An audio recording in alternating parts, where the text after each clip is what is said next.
hear you, Doc. Please go on. Yeah.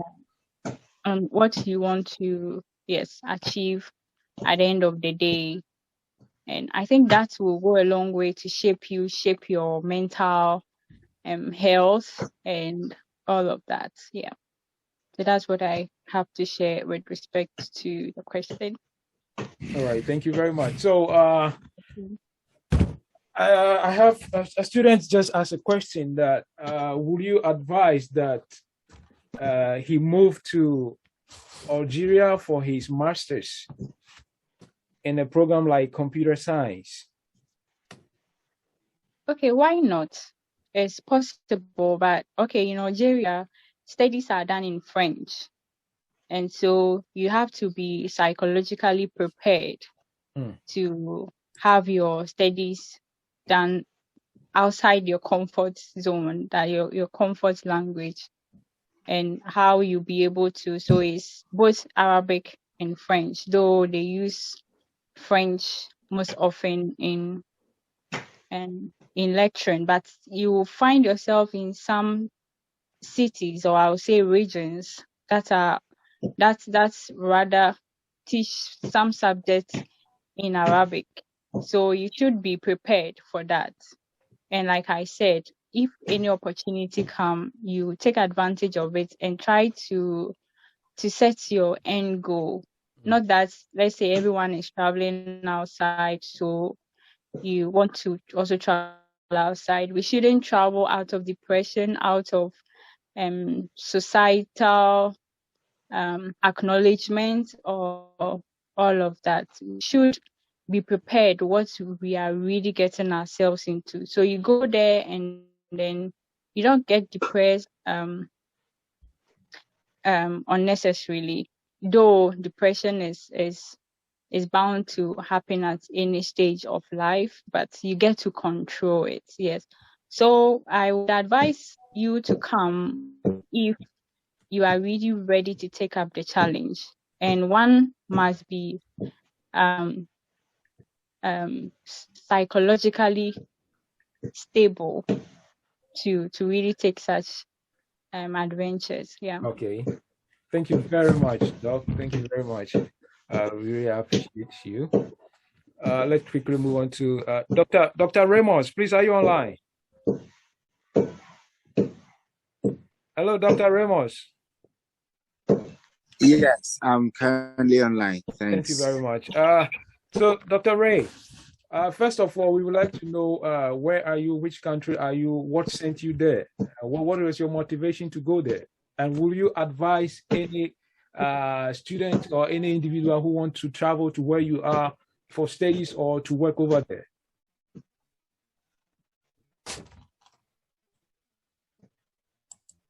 Hello, Dr. Ray. Okay, hello. Thank you for the opportunity.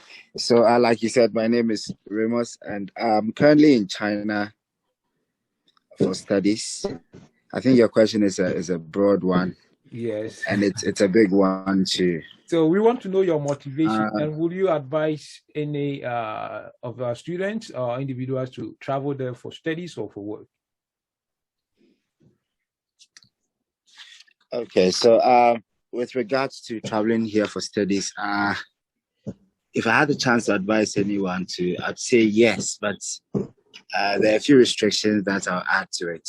Okay. I believe that studying here is a wonderful opportunity because, unlike back home, not to sell our country short, but with regards to some opportunities and facilities here, it might be a little better to study here, especially for postgraduate studies. But I'm always quick to say that if you ever wanted to study in China, it would be better for you to have the basics from back home. I think studying back home to get your first degree gives you a strong foundation such that whatever step you want to take with regards to postgraduate follows a lot easier than if you didn't have the basics. So if you already have your first degree and you wanted to do your master's, or you had your master's and you wanted to do a PhD here, I think the guidance here is relatively better.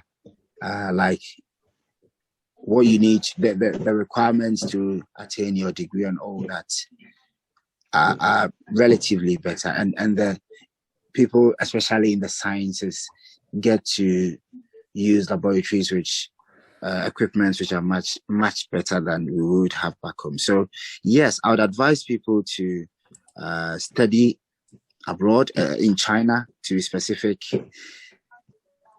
But for me, it will be only if they've had their bachelor's degree back home or in any other country. I say so because of the language barrier.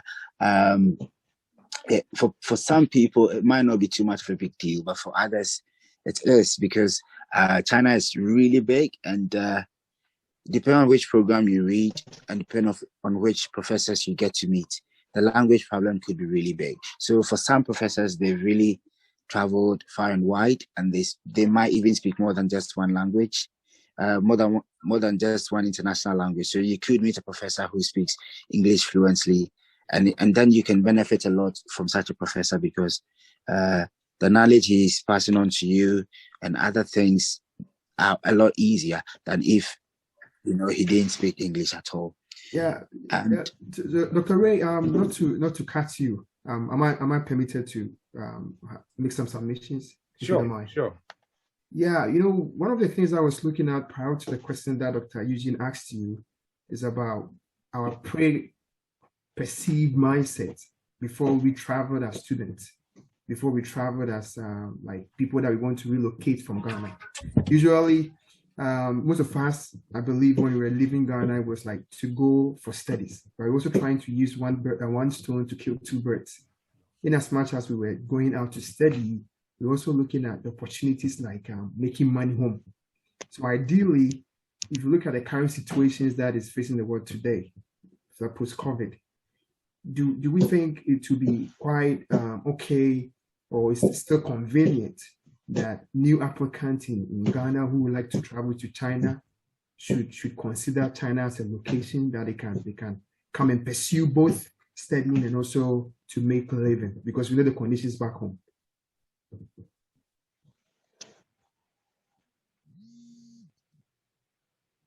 Okay, thank you. I'll try to blend the two towards the end.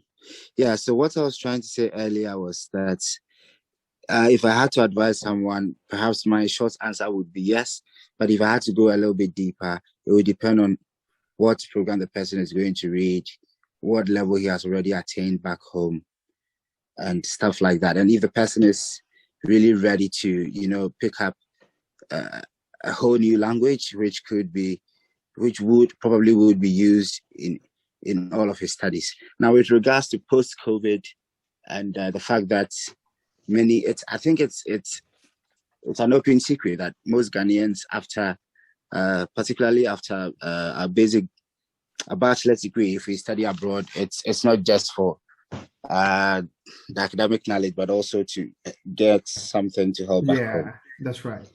Yeah, I think so it's an open secret. These are some of the questions that people usually ask me, that it's not just studying out there, but at the end of the day, how to also take care of the family back home. So I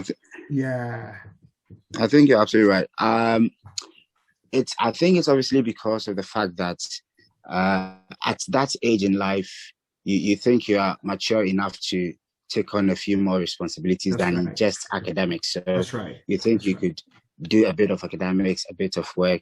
I think it's a common thing everywhere, especially at that particular age. But to answer your question with regards to post-COVID and China in specific, I think it's a no. If I've got to be honest with you, if you want to come here just for the books, then it's a yes. Like I said earlier in my submission, for the slightly better opportunities and much better opportunities, especially in the sciences, with regards to equipment you'd get to use here, then it's a yes. That's right. But if you've got the intention of coming here to work, also because it's not really allowed and most people have to, sneak out to do those things, then for now, until something changes in the near future, it's a no. That's right.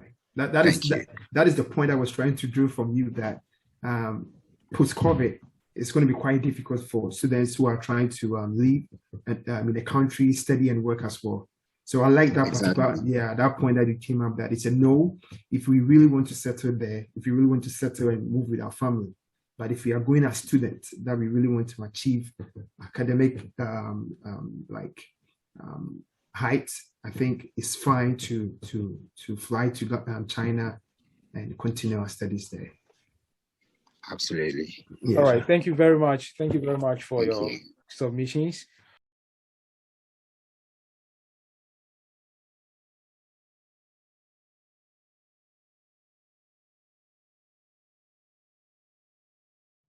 All right. We also have Dr. Eric. Dr. Eric Monte. Doc, can you hear me? Chairman, I salute. Yes, sir. Yes, sir, Doc. Yeah, Wow. I'm sorry, boss. Our hands-on doctor. Once again, thank you for honoring our invitation. Doc, you have been outside for years and you studied there. Now you are currently working. Our students, our people, they want to know what are some of the motivations? What motivated you to go there? And what are some of the challenges that you think are around? That not that just traveling, but they should also expect some things over there.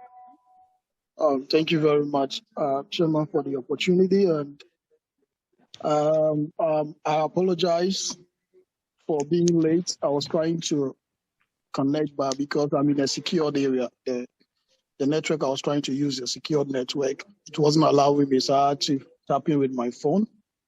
And thank you for the patience for waiting. The question is a very big one, and my professors have already answered the question. They are still answering the questions. They've made the point very clear, from Dr.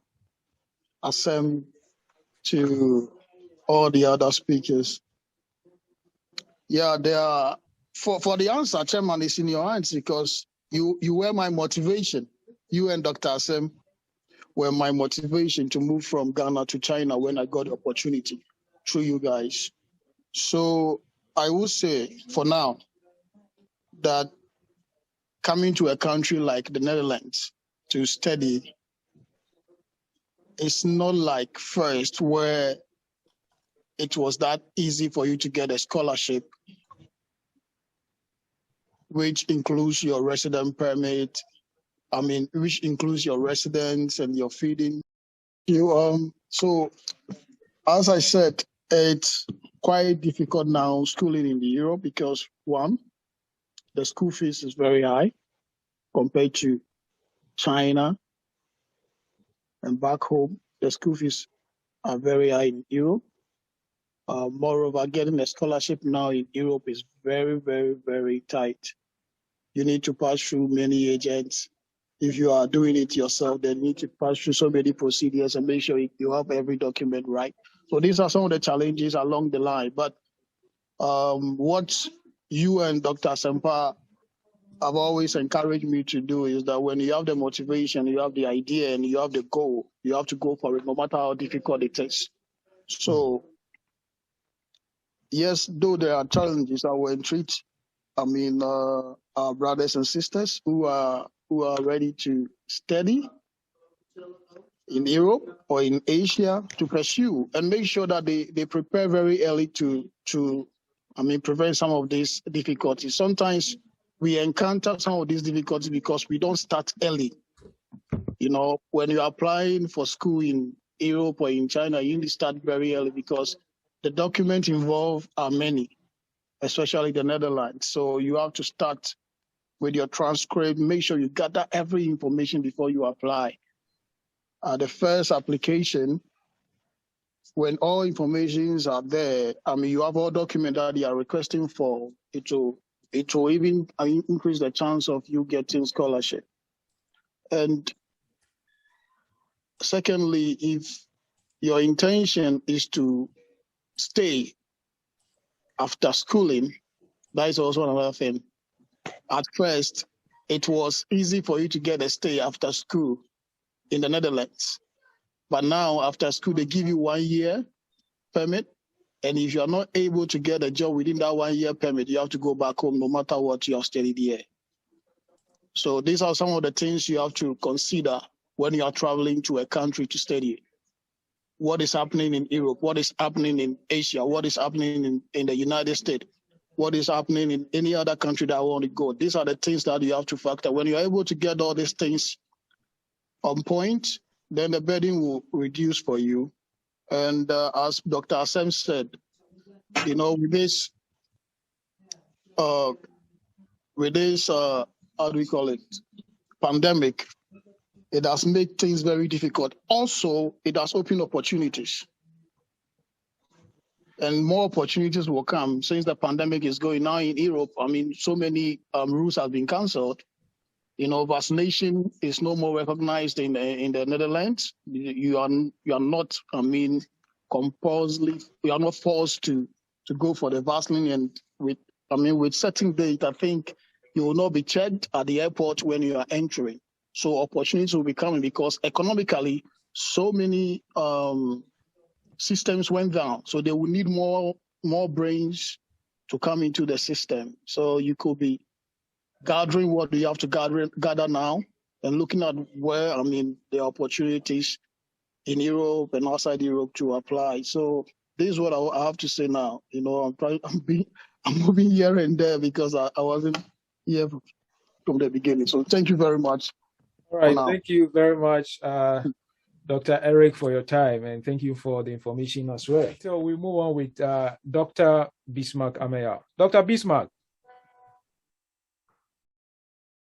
Hello, Dr. Bismarck. Hello. Right, good afternoon, sir.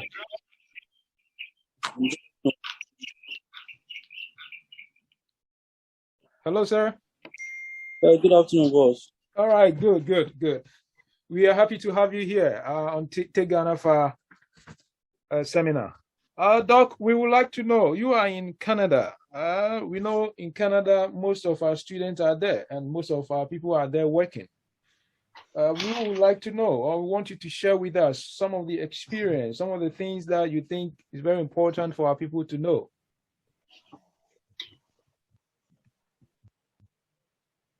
Thank you very much, Aboka. I think here, with regards to schooling, it is kind of a little bit difficult, but also very easy. I'll take it on the side of academics. You know, some people want to travel and they have their own money to pay whatever they have to do.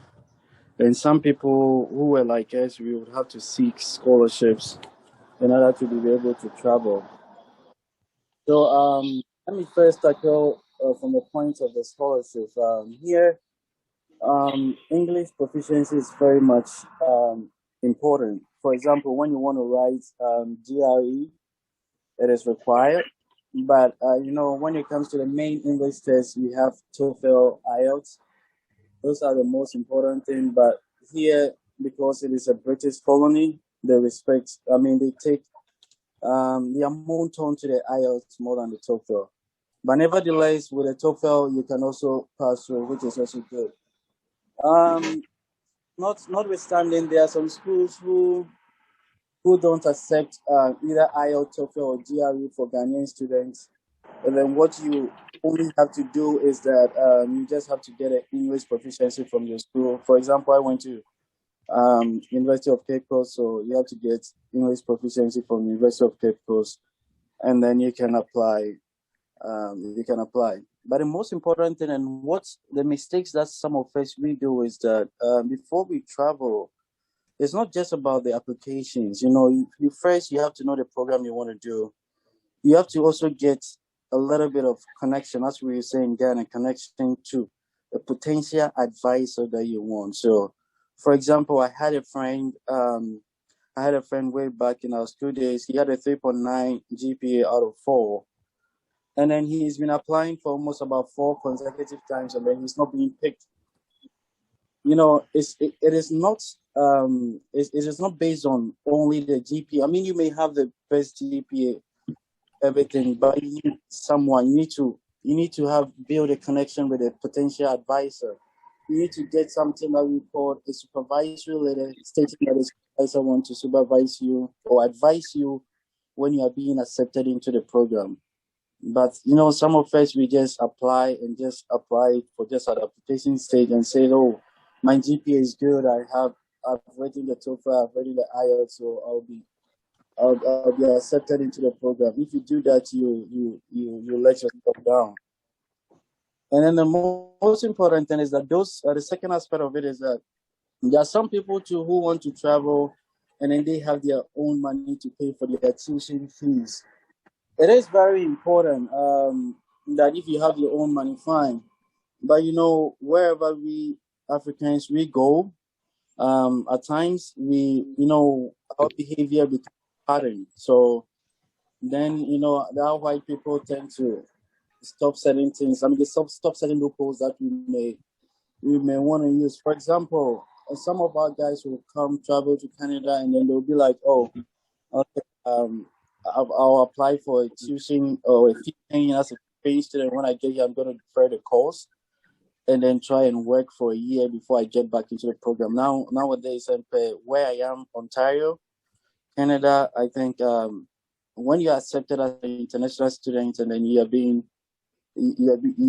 given admission to come here, it is mandatory that you do all the first year and a potential second year of studies before you can defer the course.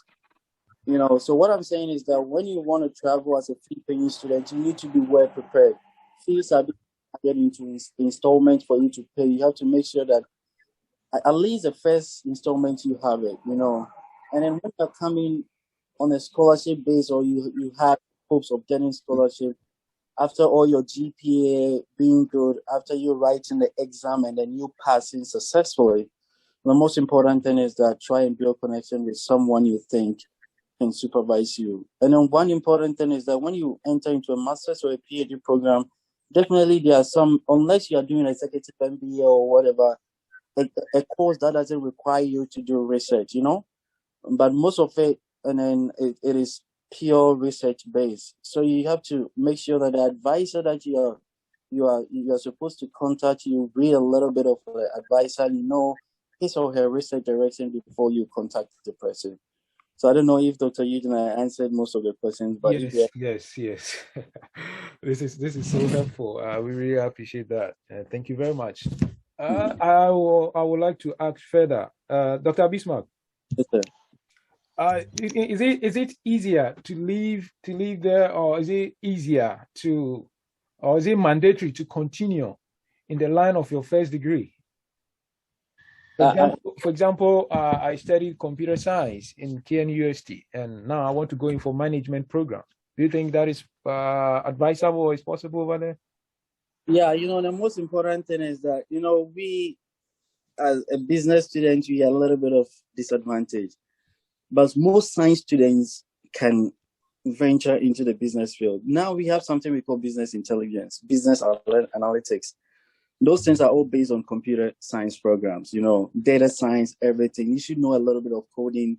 You should know a bit of, business, those kind of business analytics and data science. So as a computer science students, coming into the business field is so easy, but then it is difficult for a business student to go into the business background. All right. Thank you very much, Dr. Bismarck. Can I say something?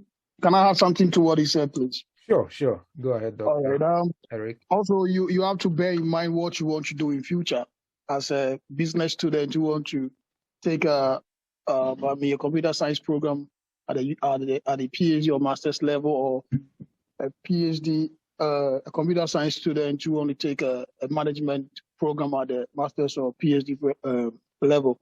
Because I know that in some universities in other countries, they make sure to be in the academia, your master's and your bachelor must be consistent.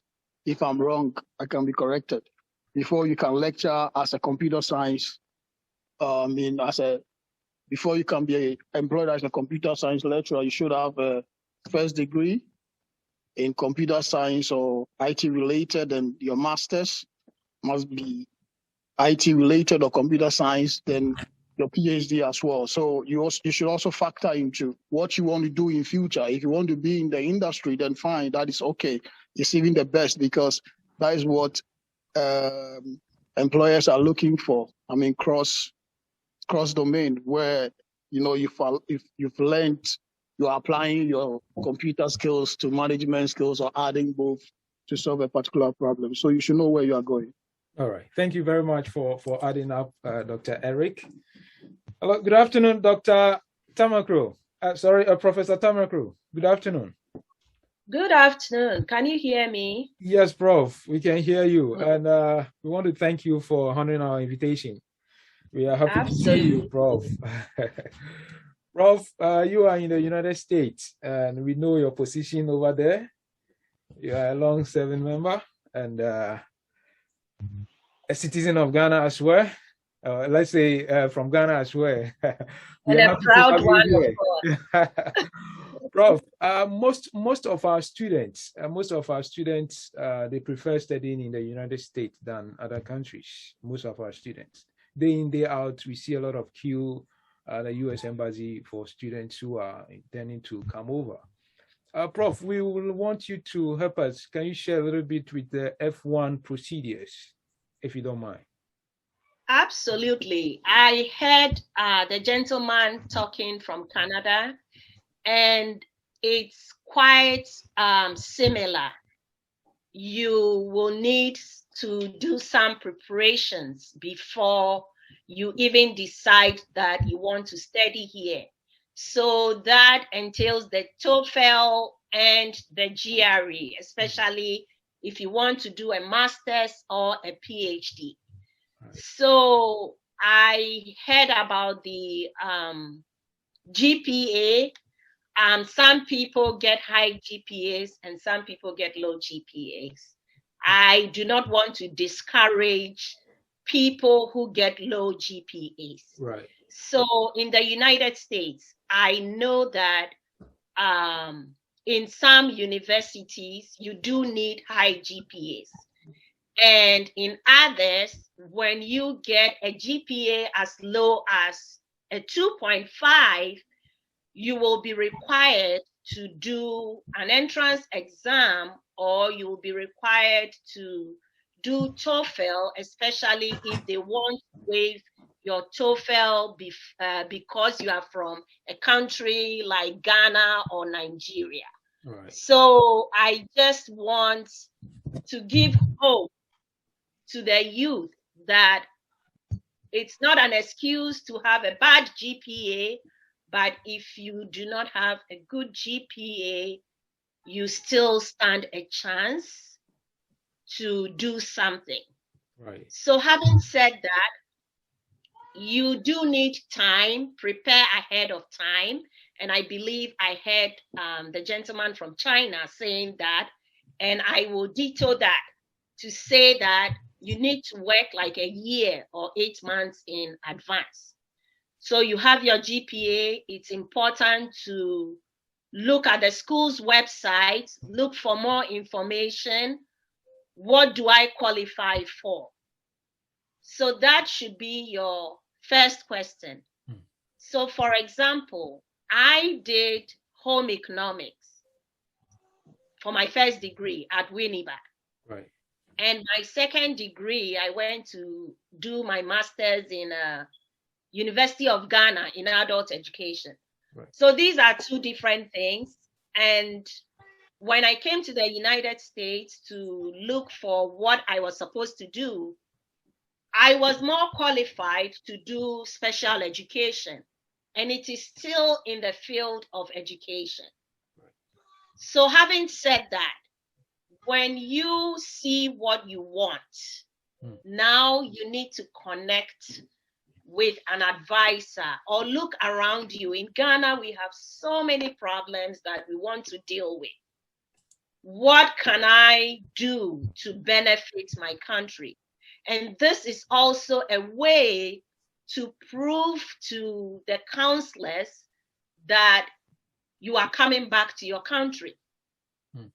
Because when the visa is going to be offered, you need to show every proof that you are coming back.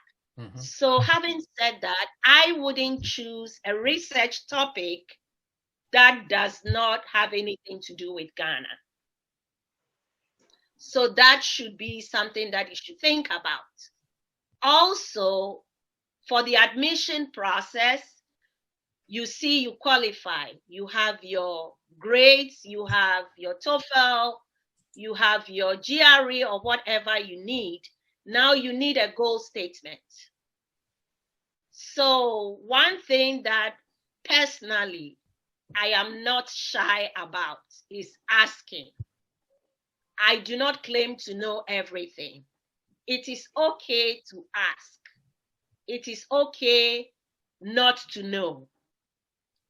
So when you are writing your goal statement, because it is something new, we don't do that in Ghana. You haven't done that before. You can definitely go to somebody and say, hey, I need help with this. And even the US Embassy in Ghana, I don't know what is happening now with COVID, but they have a lot of resources for people who want to travel to go to school. So you can definitely go there and ask, how do I frame my goal statement? And that should be something that aligns with your course of study and your chosen area of research in Ghana. You write a beautiful goal statement, and I'm happy to share my goal statement with anyone, the one that I used. So if you need it, I'm happy to share. Thank you. So, absolutely. So that is one thing that you need to take seriously, because that is what is going to convince your advisor, convince the school that you are a good addition. So basically, that is what I have to say. And with the F1, when you are all done, you have 60 days to stay in the United States, and then you have to leave to your country. So I don't know if that answers. Yes, Prof. Thank you very much. Thank you very much. This information is really helpful, and I know our viewers, our listeners, are benefiting a lot from it. Prof, I would like to ask also, having studied in Ghana, does it give you a solid foundation in studying in the United States? Absolutely. So I am proud of my Ghanaian education. And just to give everybody hope, I didn't go to the Achimoters or the Infantimans or anything. I went to Peki Secondary School. Wow. And I would walk miles on end to go to school and everything. But hey, and I went to University of Education, Winneba, which people call the Teachers College, but I'm really proud of that. Wow. But I can definitely say that Ghanaian education has prepared me very well. Wonderful. To be able to fit in over here. It is difficult. I won't say that I got it easy, but then Ghanaian education really prepared me to be able to go to school here. And right now, I'm in academia, things that we don't do in Ghana. Students here expect you to do it. For example, if they have an exam, they expect you to give them a study guide, things that will be on the exam, and then review that with them for them to go and write. Wow. I'm not saying it's a bad thing. That is what has propelled them to be where they are. Maybe it's a good thing we should also adopt. But I will say that Ghanaian education is very solid. All right. Thank you very much, Prof. Thank you. One of our participants just sent in a question. He said he just got admission and he's coming to the United States. So he wants to know what's your advice to him. What should he expect? Okay, so it depends. Do you mind sharing? What are you going to do? Are you coming on a scholarship? Are you? Yeah. So yeah, he's on a scholarship. And that, Okay, yeah, he's on scholarship. Yeah. okay. So if you are coming on a scholarship or assistantship or anything, I don't know if it's teaching or research. Mhm. If it is teaching, I really struggled in the beginning because even though I thought I was a good teacher, there were so many things I didn't know, and I was just thrown in the middle of the sea to figure it out. So something like rubric, which we call marking scheme, you have to have it, you have to share it with the students. They have to know why you are giving them any mark, whether it's 100% or a 0 or 1. They should know why. So that is one thing that you want to work on, because the whole thing that drives your scholarship is the student evaluation. They are going to evaluate you. Mm-hmm. So you should have a rubric, and you should make your class very engaging. It is very different from the way we teach in Ghana. And if you are coming to the US, for sure, Dr. Abrakwa can share my information with you. I will share all my rubrics with you. I will share everything that I did with you. And I am just here to mentor anyone who needs my mentorship. Thank you very much, Prof. This is a wonderful news to our participants and our brethren in Ghana. Thank you very much, Prof. Thank you. Prof, my last question to you, this is my personal question, and I would like to know, will you be in position to help any of our participants who want to come to your university to study, like to give a recommendation or anything of the sort? Absolutely, yes. If you want to come to my university, yes, you need definitely what you want to study. And you need to go to the website. I just sent the name of my university. Go to the website, look at what we do, what are your interests, are you qualified? Because the requirements are right on the website. And when you are all done doing that, you can go ahead and apply. If you need me to do anything, I will be happy to help. And even now with COVID, there are a lot of waivers. So you can get waivers for maybe a lot. You just ask. Right. So if you have questions to make your application solid or acceptable, I will be happy to help. And we have programs for international students, such as short courses. We do have international programs. We have online programs that you can take. And we do have scholarships for students who are in country, especially who want to go into the areas of social work and nursing.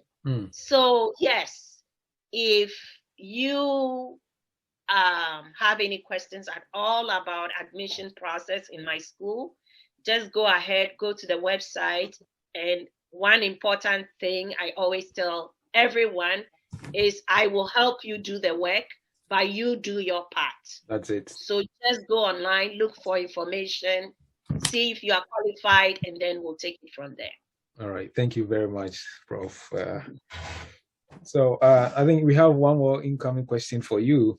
He wants to know that if your school is scholarship oriented.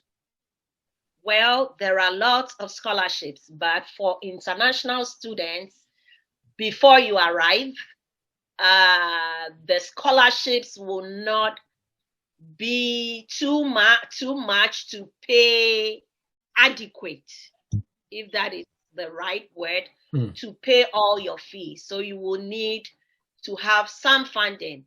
But as soon as you get in, there are so many things that you can do. My school offers 20 hours of work for international students. So if you are an international student, you can work in the mail room or someone will have you as a graduate assistant, and then that is 20 hours of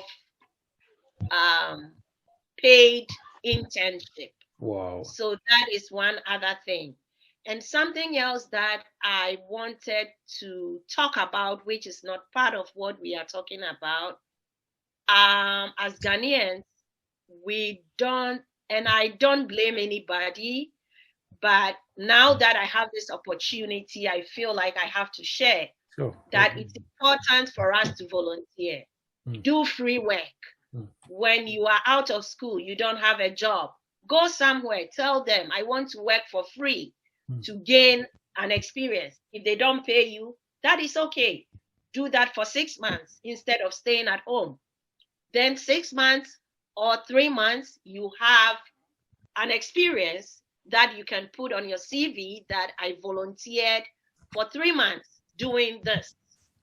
Because with some admissions, they definitely look at what you have done as a volunteer. And that is just part of civic engagement, doing service for your community. All right. Thank you, Prof. Thank you. So, Prof, any further question, we will come back to you. Sure. Thank you. All right. So we have our brother Francis online. Francis Bowie. Hello, Mr. Francis. Yeah. Hello. Yeah. Dr. Eugene. Yeah. Yeah. So we have Mr. Francis. He's in German. Mr. Francis, we want you to share your experience with us. Thank you for the opportunity, Dr. Eugene. And also thank you for all the participants as well as the speakers. It was a great one, and I think they've impacted a lot of knowledge into us. I'm not a doctor, but I'm just a master's student. So I will share my experience with you. It doesn't matter what you are. What we want. Yeah. So basically, studying in Germany is for free in most of the public universities. Right. And in the private universities, too, the fees are very low, which you can pay. So in Germany, tuition free is almost free in all the universities. And the barrier here is the language.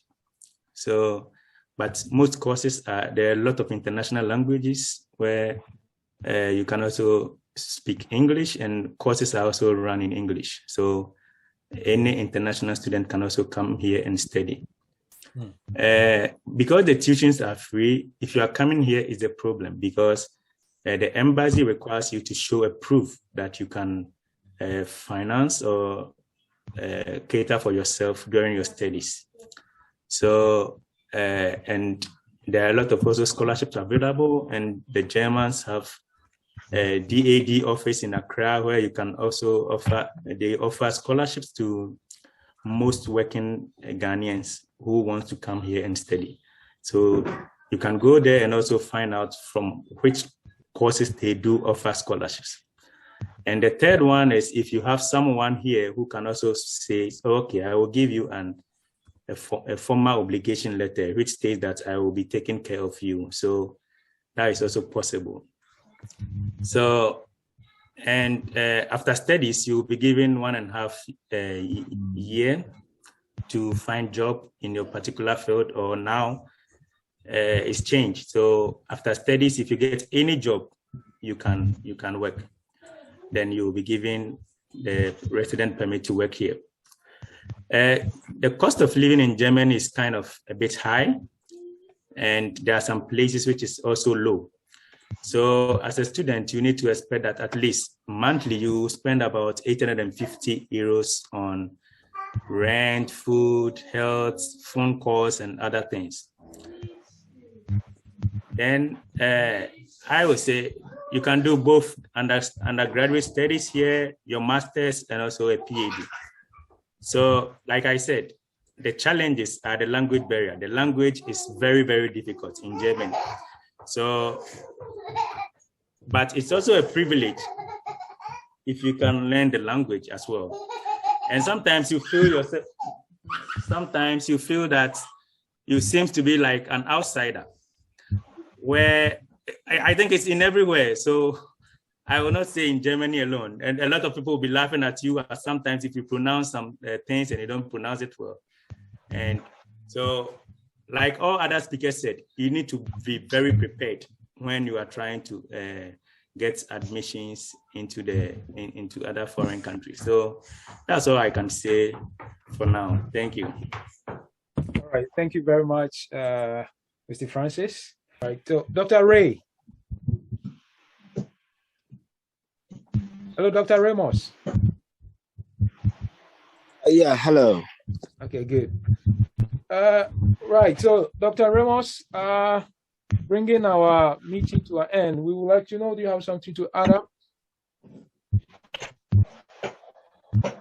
I was hoping that we would get more questions, so we would address those. But since there aren't any coming, I was happy to have heard Professor said that she came from a relatively humble background, especially with regards to the schools that she attended. I hope it inspires some sort of hope in all our participants, because sometimes we're looking to hit the high numbers before we even attempt some of these applications. But I want to assure everyone that there's so many opportunities out there. And sometimes you just need to speak to someone to be able to know which door you could be entering. And it could unlock a whole world of new opportunities for you. And we are fortunate enough to be Ghanaians, because I can instantly think of many Ghanaians that I know personally who have made big strides academically in different countries. I know personally friends who have studied in Cambridge, Stanford, Harvard. I mean, we've got a good name out there. And so we stand on the shoulders of giants in this regard, such that if we want to take that step out there to pursue further education, we stand greater opportunities. What I want to put across is that we should give it a try. And sometimes it may not be as easy as we may have said, but it doesn't hurt to try. And you never know what you'd be achieving or what you'd be missing if you never try. I also want to touch on perhaps people who have hopes of traveling, but not necessarily for academics. We do know that people are taking advantage of how desperate the Ghanaian youth is to travel abroad. And I want to sound a word of caution that if anyone amongst our participants falls in that category, that they be very cautious of where they want to go, who they pay monies to, or even which job they pay monies to go get to do outside Ghana. It's not too rosy, but sometimes I'm very cautious when I say that too, because it seems you're withholding something special from people back home, because the image we outside Ghana create for them is that it's really rosy, but it's not that rosy, you know. I thought you were going to ask how living here in general terms is. Maybe some people will touch on that later. My word of caution is that if you are not coming out for academics and it's solely work, you have to be cautious, do a double check of every step that you do, so that the very little that you have saved is not paid to someone who is just trying to, scam you or anything like that. And I pray that the Lord blesses our very little efforts and grant us success in all that we want to do. Thank you. Right. Thank you very much. Thank you very much. Hello, Chairman. I have a question too. I have a question. Chairman. Please go ahead. Yeah, okay, Chairman. So my question is, say I applied to two universities in the United States, and then I received decision for both schools, but with one I had partial scholarship towards tuition, and I decided to proceed to the school. I mean, through visa application and everything, and then in that school in the United. Sorry, Mr. Saeed, your line is breaking. And then I received. Want to switch? Yes. Oh wow. Hello. Yeah, go ahead. Yes. Okay. So my question is, let's say I applied to 2 schools in the United States, and then I had been admitted to both schools, but then one offered partial scholarship towards tuition, and then I decided to proceed with that one, and say I'm in the United States now. Say school A, which is Pennsylvania, I have partial tuition, and school B, which is Harvard. So having gotten to the United States with Pennsylvania, I received fully funded scholarship from an agency in Ghana, and they had issued me the letter. And then now, looking at financial constraint and everything, everyone will want to go with a scholarship. So how do I switch now to Harvard, having the letter? How is it going to work? Am I supposed to read the school, explain to them so they change the I-20? What would be the process? All right, thank you very much. I think we have our professor here, and she's going to answer this for us. Hello, Prof. Yes. Are you saying that how do you do the switch when you are in the United States? Yes, Prof. Okay.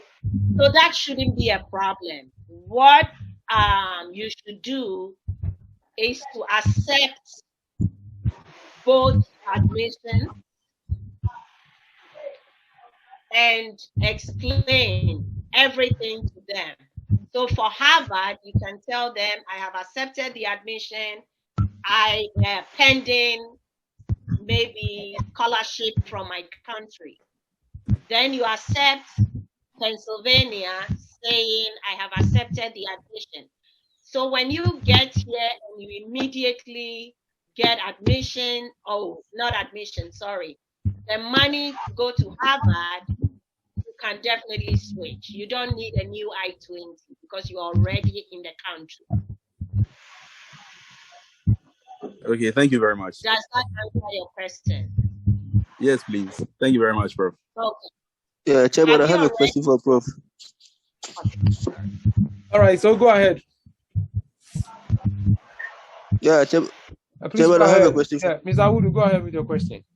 Okay, so Prof, with some of the applicants to the U.S. universities from Ghana, what I've realized is that most of them normally complain about scholarship, and they always want to look at alternatives of funding their studies abroad. So most people also look at using loans to kind of fund their studies abroad. So I want to know how is the situation like? You funding your studies with loan in the US, and when it comes to paying back the loan, like the interest and what have you, how is the situation? How is the situation like? Is it something you would advise that someone should use a loan to fund their studies and then hope to come there and pay back? Considering the interest and everything, and also considering the cost of living and everything. What would be your advice? Okay, so are you saying taking loans from Ghana or taking loans from the United States? No, taking loans from the United States. There are international institutions that offer loans, so some want to use that to fund their studies. Okay, so if you are an international student in this country, what I know is that you do not have access to loans. You can't take loans as an international student to pay your fees. However, if you are, let's say, a green card holder, you can definitely go to school on loans. You can definitely go to school on anything you want.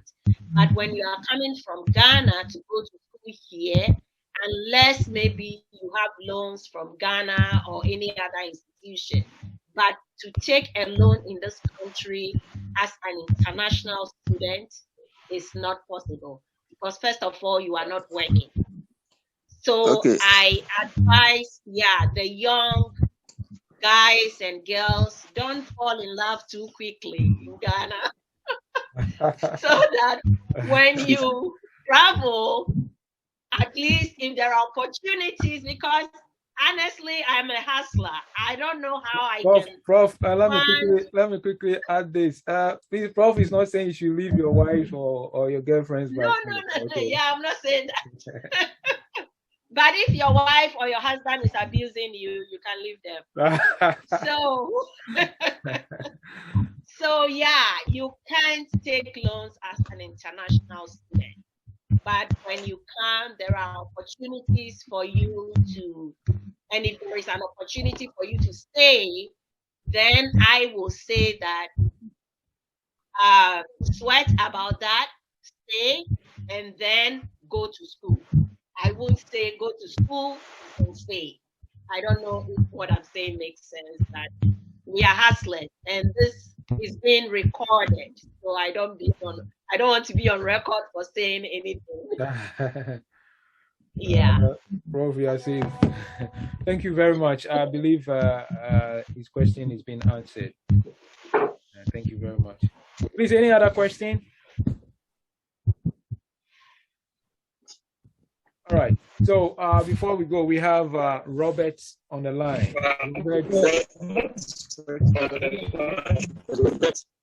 Hello, Mr. Osman. I don't know what I'm going to do. Yes, sir. Your line is breaking. We can't hear you.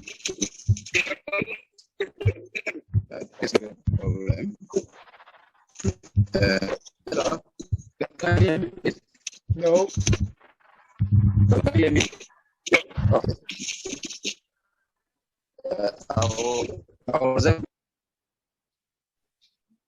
All right, good. So we have Robert on the line. Robert, he's the owner of GNSA and he's a partner of Tiganafa. Robert would like to share his experience. He happens to be a teacher in the United States and he's been to several countries as well. Hello, Robert. Hello there. Can you hear me? Yes, please.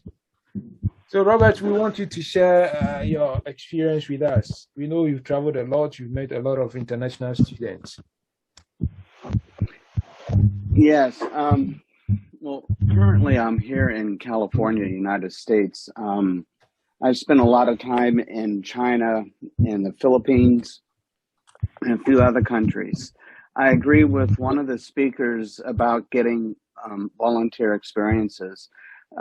As a teacher, I've had an opportunity to open up outdoor learning centers in the United States and also in China. And as I've been given that opportunity to help open up different training centers, the thing that I look for hiring are college students volunteering.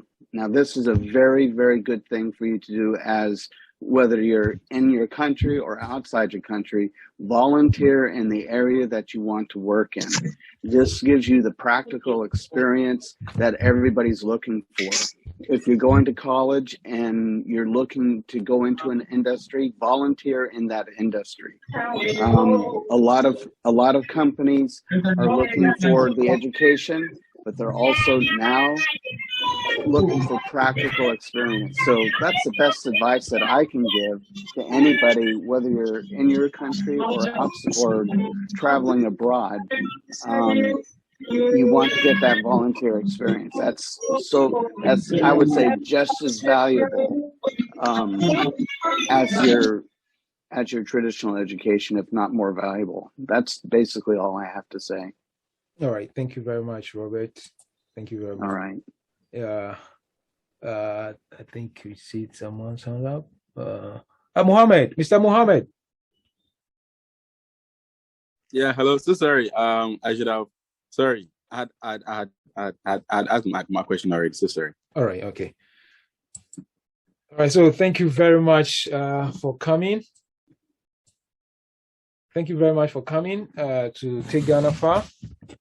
I think I just put in our email address. If you have any concern or any comments or any questions, you can email us directly, and then we're going to attend to it.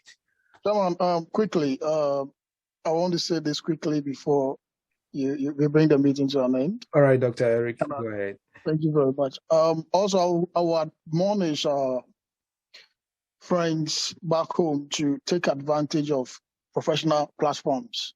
Mm. You know, it's easy for you to meet a professor on LinkedIn and to make your application, very easy. Take advantage of LinkedIn. Even as you are in Ghana, you can work from Ghana. Just keep trying, applying jobs through LinkedIn. Any job that you see that fits you or that you want to do, just apply. You don't know what will happen. Try connecting to professors, especially at the university you want to attend. Try sending, connections to the professors, requests to the professors to connect with them. Try commenting, try taking advantage of professional platforms. If you do that, you're going to have a lot of information, and also you're going to have a lot of links. When I got here, I got my first job with a financial institution, and it was through somebody that I got this job. So things were a bit difficult in getting the particular job that I want. And these are some of the frustration that you can face in Europe, especially Netherlands. You can end up as an academician, you can end up cleaning. You can end up cooking if you're not focused enough and if you don't have the right information. So, but I'm fortunate that when I was in China, a friend, advised me to be very active on LinkedIn, So from China, I've been very, very active on LinkedIn. And through that, I got a job with one of the best companies in the world that all of us are dreaming to work with. You understand? So It was through LinkedIn that I got this job. So please take very good advantage of LinkedIn and make connections over there. There are good people over there who can assist you with some of these things. Thank you very much. Thank you for adding up, Dr. Eric Mante. That's a wonderful contribution. Yeah, I can see Gifty Jay. Hello, Sister Gifty.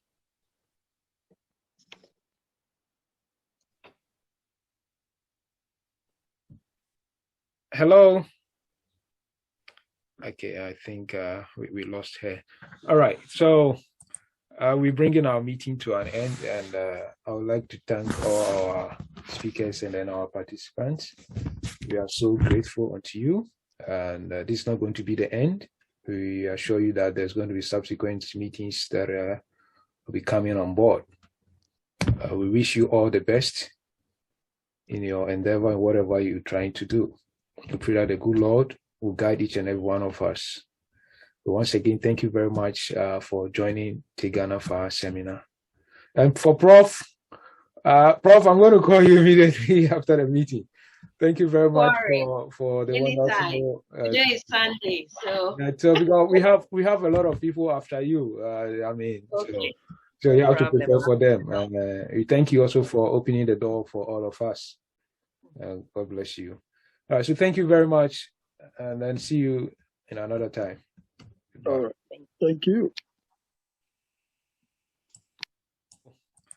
We're bringing our meeting to an end, and I would like to thank all our speakers and then our participants. We are so grateful unto you, and this is not going to be the end. We assure you that there's going to be subsequent meetings that will be coming on board. We wish you all the best in your endeavor and whatever you're trying to do. We pray that the good Lord will guide each and every one of us. So once again, thank you very much for joining Ghana for our seminar.